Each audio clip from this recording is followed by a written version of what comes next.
갈라디아서 1장. 사람들이 뽑은 것도 아니요 사람들이 보낸 것도 아니요 예수 그리스도와 그분을 죽은 사람 가운데서 살리신 하나님 아버지께서 사도로 삼으셔서 사도가 된 나 바울이 나와 함께 있는 모든 형제들과 함께 갈라디아에 있는 여러 교회에 이 편지를 씁니다. 하나님 우리 아버지와 주 예수 그리스도께서 여러분에게 은혜와 평안을 주시기를 바랍니다. 예수님께서는 하나님 우리 아버지의 뜻을 따라 이 악한 세상에서 우리를 건지시고 우리 죄를 씻기 위해 자기 몸을 바치셨습니다. 하나님께 영원토록 영광이 있기를 빕니다. 아멘. 하나님께서 그리스도의 은혜로 여러분을 부르셨는데 여러분이 이렇게 빨리 다른 복음을 믿는다고 하니 놀라지 않을 수 없습니다. 실제로 다른 복음은 없습니다. 그러나 어떤 사람들이 여러분을 혼란스럽게 하여 그리스도의 복음을 바꾸려 하고 있습니다. 우리는 여러분에게 복음을 전했습니다. 그러므로 우리든지 하늘에서 온 천사든지 우리가 전한 복음이 아닌 다른 것을 전한다면 그는 저주를 받아 마땅합니다. 내가 전에도 말했지만 이제 다시 말합니다.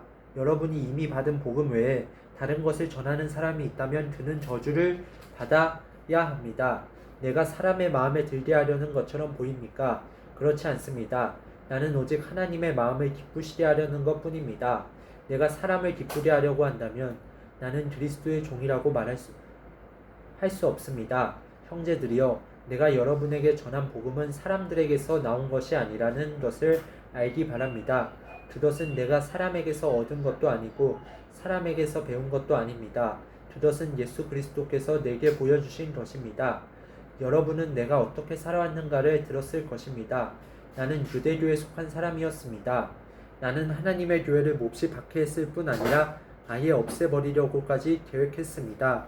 나는 나와 나이가 비슷한 다른 유대인들보다 더 열심히 유대교를 믿었습니다. 또한 그 누구보다도 조상들의 전통을 지키는 데 열심이었습니다. 그러나 내가 태어나기 전부터 하나님께서 나를 따로 세우셔서 은혜로 나를 부르셨습니다. 그래서 나에게 하나님의 아들에 관한 복음을 이방인에게 전하게 하시려고 하나님께서 그 아들을 내게 보이셨습니다. 하나님께서 나를 부르셨을 때에 나는 어떤 혈육을 통해서도 가르침이나 도움을 받지 않았습니다. 나보다 먼저 사도가 된 사람들을 만나기 위해 예루살렘으로 올라가지도 않았습니다. 오히려 나는 곧바로 아라비아로 갔다가 다마스커스로 되돌아갔습니다. 3년 뒤에 나는 베드로를 만나려고 예루살렘으로 가서 그와 보름 동안을 함께 지냈습니다. 그리고 주님의 동생 야고보 외에는 그 어떤 다른 사도도 만나지 않았습니다. 내 말이 거짓이 아니라는 것은 하나님께서 아십니다. 그 후에 나는 시리아와 길리기아 지방으로 갔습니다.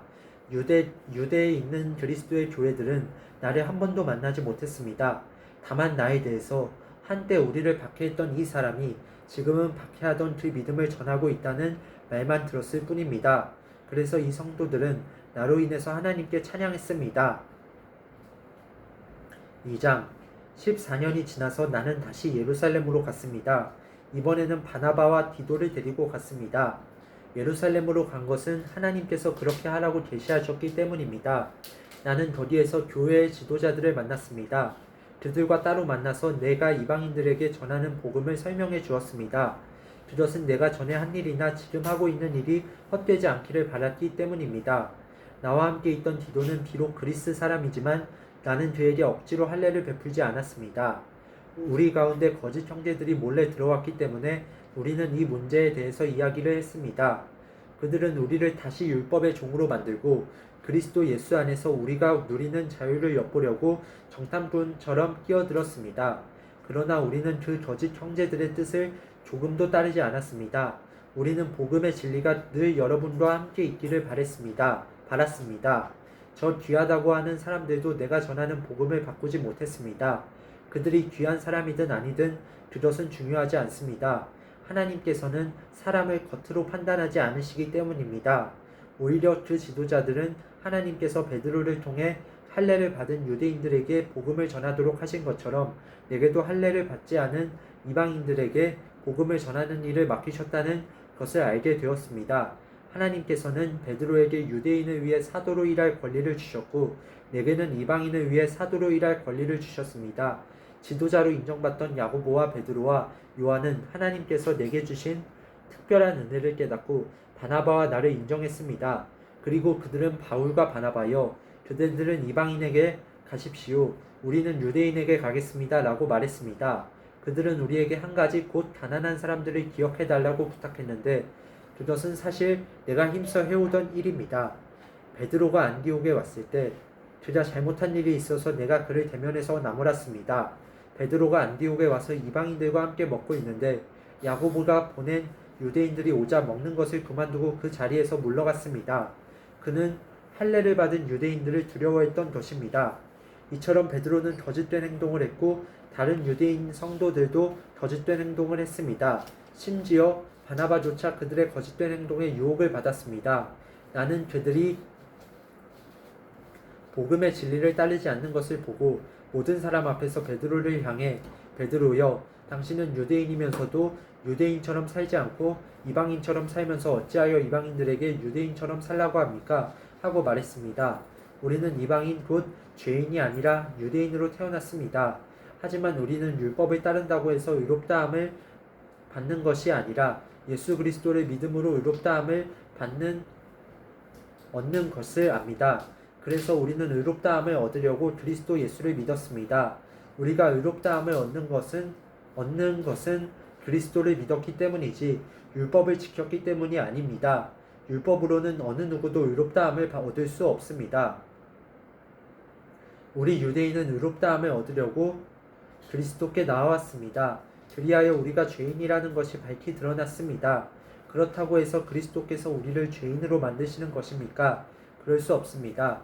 내가 이미 헐어버린 그것을 다시 가르친다면 그것은 틀림없이 내가 죄를 짓는 것입니다. 나는 율법을 위해 사는 것을 그만두었습니다. 나는 율법에 의해 죽었습니다. 내가 율법을 향해 죽은 것은 하나님을 향해 살기 위한 것입니다. 나는 그리스도와 함께 십자가에서 죽었습니다. 이제는 내가 사는 것이 아니라 내 안에 계신 그리스도께서 사시는 것입니다. 내가 지금 내 몸 안에 사는 것은 나를 사랑하셔서 나를 구하시려고 자기 몸을 바치신 하나님의 아들을 믿는 믿음으로 사는 것입니다. 나는 하나님의 은혜를 헛되게 하지 않습니다. 율법으로 의롭다함을 얻을 수 있다면 그리스도께서도 죽지 않으셨을 것입니다. 3장 갈라디아 여러분들은 예수 그리스도께서 십자가에서 죽으셨다는 사실을 분명히 알면서도 남에게 속았으니 어리석기 이를 데 없습니다. 이 한 가지만 대답해 보십시오. 여러분은 어떻게 성령을 받았습니까? 율법을 지켜서 받았습니까? 아닙니다. 복음을 듣고 믿었기 때문에 받은 것입니다. 성령 안에서 살기 시작하다가 이제 와서 다시 자기 힘으로 살려고 하다니 여러분은 참으로 어리석습니다. 그렇게 많은 고난을 경험했는데도 그 모든 것이 다 헛일이었습니까? 그렇지 않기를 바랍니다. 여러분이 율법을 지켰기 때문에 하나님께서 성령을 주셨습니까? 아닙니다. 여러분이 율법을 지켰기 때문에 하나님께서 여러분 가운데서 기적을 일으키셨습니까? 아닙니다. 하나님께서 성령을 주시고 기적을 일으키신 것은 여러분이 복음을 듣고 믿었기 때문입니다. 성경에도 아브라함에 대해서 같은 말씀이 있습니다.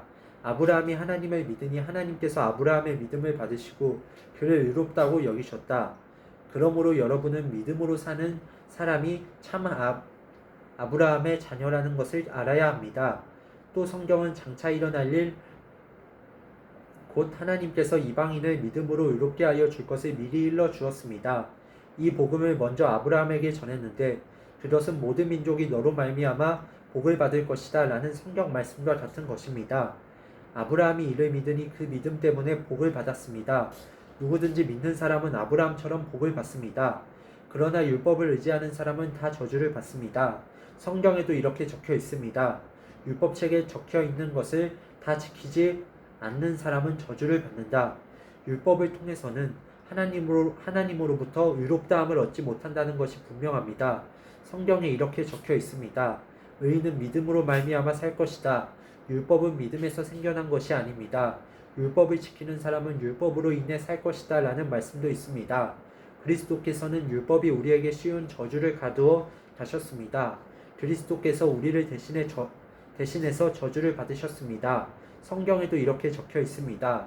나무에 달린 사람은 다 저주를 받은 것이다. 그리스도께서 그렇게 하신 것은 하나님께서 아브라함에게 약속하신 복이 이방인들에게도 미치게 하기 위함입니다. 이 복은 예수 그리스도를 통해 옵니다.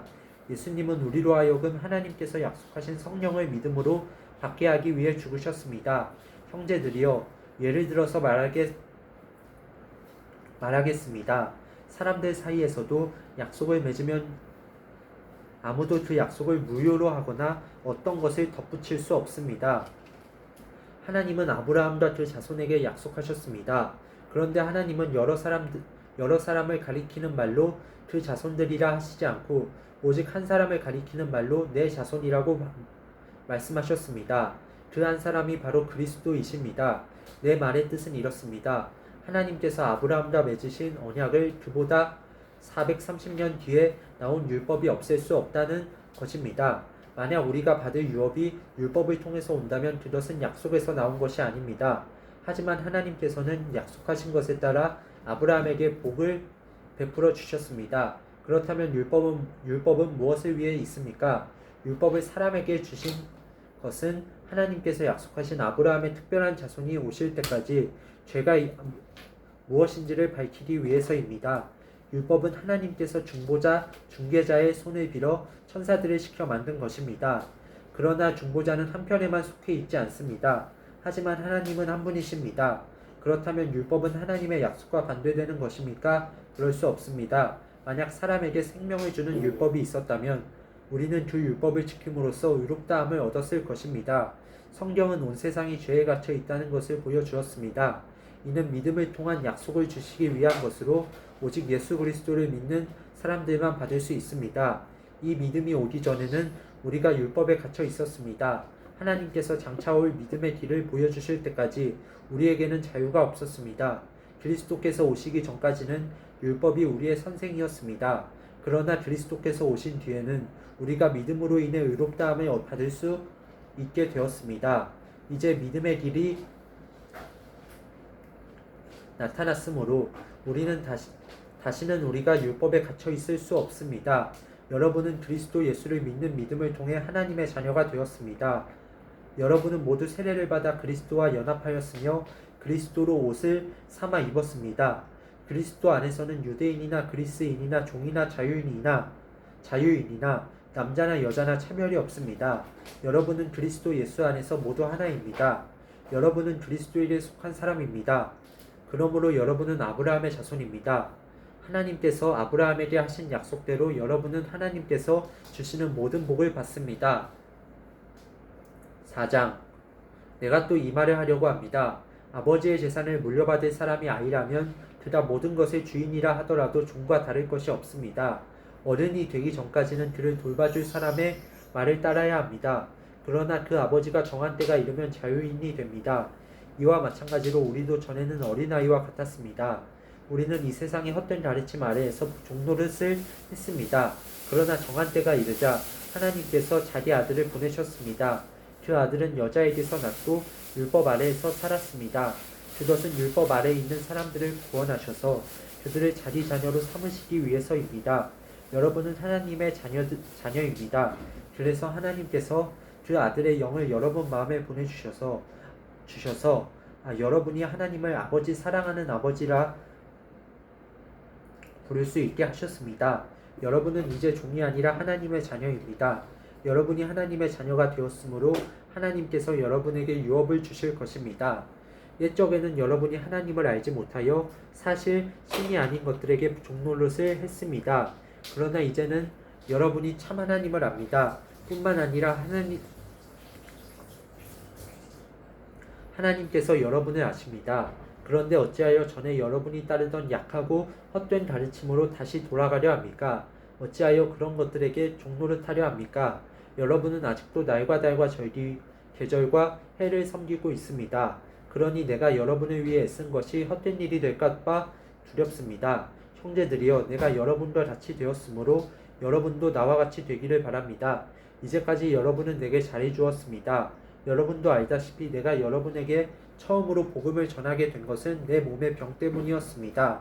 내 병이 여러분에게는 짐이 되었을 텐데도 여러분은 나를 미워하거나 저버리지 않고 하나님의 천사나 예수 그리스도처럼 맞아주었습니다. 그때에는 여러분에게 기쁨이 가득하더니 지금은 그 기쁨이 어디로 갔습니까? 지금 기억하기로 그때에는 여러분이 할 수만 있다면 여러분의 눈이라도 빼어줄 정도였습니다. 그런데 내가 이제는 진리를 말함으로 여러분과 원수가 되었습니다.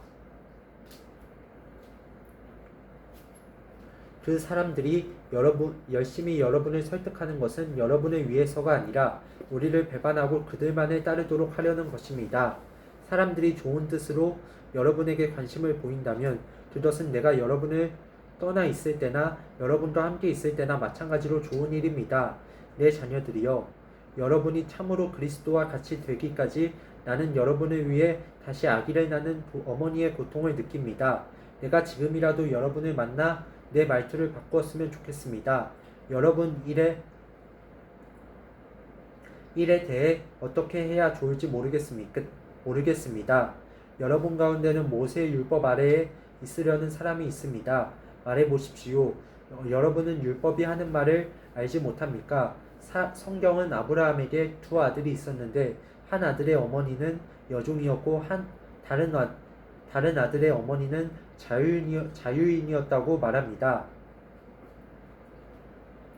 여종에게서 난 아브라함의 아들은 육체를 따라 태어났으나 자유인에게서 난 아들은 하나님의 약속을 따라 태어났습니다. 이것은 비유입니다. 이 여자들은 하나님과 사람이 맺은 두 언약과 같습니다. 한 언약은 하나님께서 시내산에서 정하신 율법입니다. 이 언약 아래에 있는 사람은 종과 같습니다. 하갈이 바로 이 언약과 같습니다.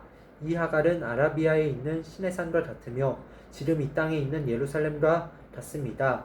하갈 자신도 종이며 두 후손들도 율법의 메인 종입니다. 그러나 위에 있는 하늘의 예루살렘은 자유스러운 여자와 같습니다. 그는 우리 어머니입니다. 성경에 이렇게 적혀 있습니다. 아기를 낳지 못하는 여자여 기뻐하여라. 아기를 낳는 고통을 느껴보지 못한 여자여 놀래하며 외쳐라. 남편이 있는 여자보다 내 자녀가 더 많을 것이다. 형제들이여, 여러분은 이삭과 같이 하나님의 약속을 따라 태어난 하나님의 자녀입니다. 사람의 방법으로 태어난 아들이 성령의 방법으로 태어난 아들을 괴롭혔듯이 지금도 그러합니다. 그러나 성경이 무엇을 말합니까? 여종과 그 아들을 내어 쫓아라. 자유인의 아들은 아버지의 것을 다 물려받으나 여종의 아들은 아무것도 받지 못할 것이다. 그러므로 형제들이여, 우리는 여종의 자녀가 아니라 자유한 여자의 자녀입니다. 5장. 그리스도께서 우리를 해방시키셔서 우리는 자유롭게 되었습니다. 그러므로 굳게 서서 다시는 율법의 종이 되지 마십시오. 나 바울의 말을 들어보십시오. 여러분이 할례를 받고 율법으로 돌아간다면 그리스도는 여러분에게 아무런 도움이 되지 못합니다. 내가 다시 모든 사람에게 경고합니다. 여러분이 만약 할례를 받는다면 여러분은 율법 전체를 지켜야 합니다. 여러분이 율법을 지켜서 의롭다함을 얻으려 한다면 여러분은 그리스도에게서 끊어지고 하나님의 은혜에서 멀어지게 됩니다. 그러나 우리는 성령의 도우심을 받아 믿음으로 의롭다 여김을 받는 이 소망을 간절히 기다립니다. 우리가 그리스도 예수 안에 있다면 할례를 받았느냐 받지 않았느냐는 중요하지 않습니다. 중요한 것은 사랑으로 말미암아 나타나는 믿음뿐입니다. 여러분은 지금까지 잘 달려왔습니다. 그런데 누가 여러분을 막아 진리를 따르지 못하게 합니까?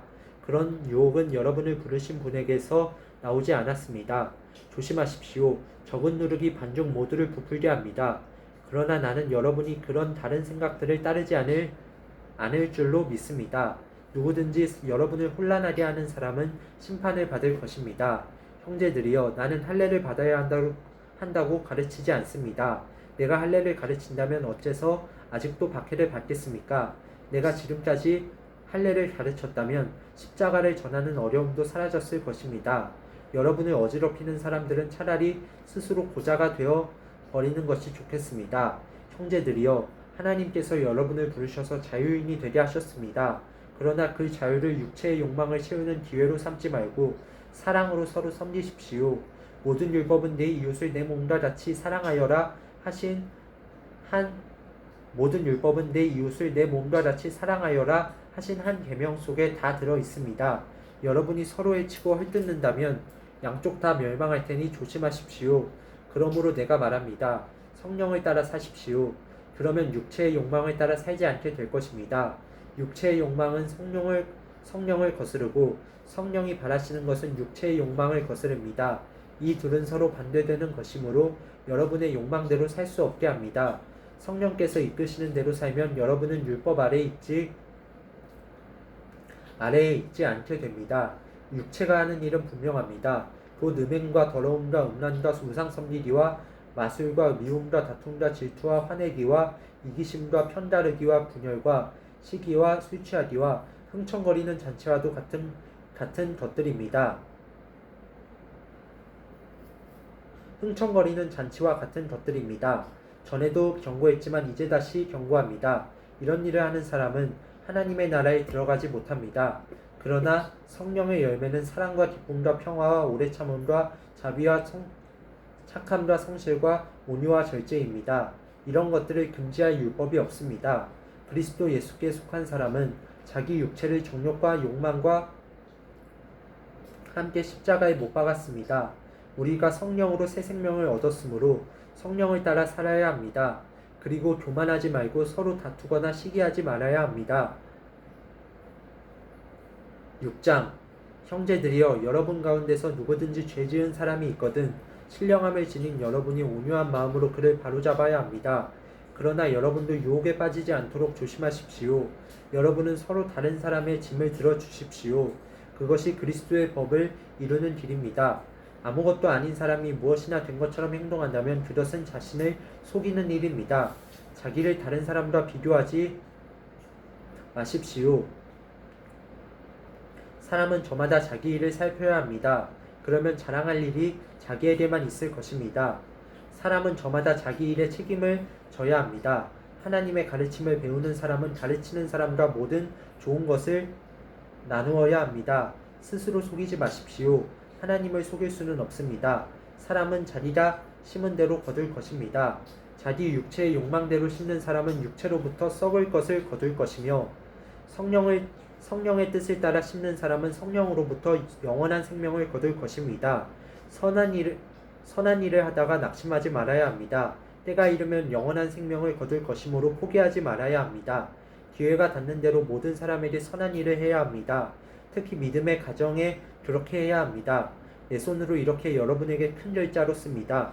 여러분에게 억지로 할례를 받도록 하려는 사람들이 있습니다. 그들은 육체를 꾸미기 좋아하는 사람들입니다. 그들은 그리스도의 십자가를 따르면 박해를 받을까봐 두려워하고 있습니다. 할례를 받은 사람들이 스스로도 율법을 지키지 않으면서 여러분에게는 할례를 받게 하려는 것은 여러분에게 한 일을 가지고 자랑하기 위함입니다. 그러나 내게는 우리 주 예수 그리스도의 십자가 말고는 아무것도 자랑할 것이 없습니다. 그리스도의 십자가를 통해 세상은 나에 대해서 죽었고 나는 세상에 대해서 죽었습니다. 할례를 받느냐 받지 않느냐 하는 것이 중요한 것이 아닙니다. 중요한 것은 하나님의 새로운 백성이 되는 것입니다. 이 규칙을 따르는 사람, 곧 하나님의 모든 백성에게 평화와 자비가 있기를 바랍니다. 그러므로 이제부터는 나를 괴롭히지 마십시오. 내 몸에는 그리스도 예수의 흔적이 있습니다. 형제들이여 우리 주 예수 그리스도의 은혜가 여러분의 심령에 있기를 빕니다. 아멘.